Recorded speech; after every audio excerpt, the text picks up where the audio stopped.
Iran సంచలనాత్మకమైన వ్యాఖ్యలు కాదు, ఆగ్రహం వ్యక్తం చేసింది.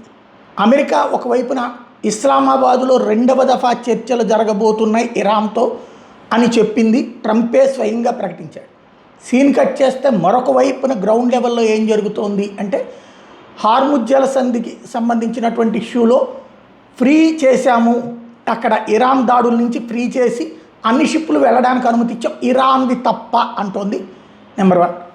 నెంబర్ 2 వచ్చేటప్పటికి ఇరాన్లో ఉన్నటువంటి ఓడరేవులన్నిటి దిగ్బంధించింది అమెరికా.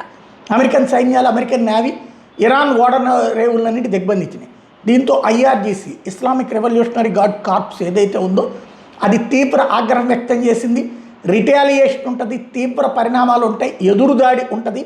ఓ పక్కన చర్చలంటూ ఇంకో పక్కన కాల్పుల విరమణ అంటూ ఇలా చేయడం ఏంటి అని నిలదీస్తోంది. తీవ్ర పరిణామాలు తప్పకూడదు అనుకుంటే తప్పుకోండి అంటోంది.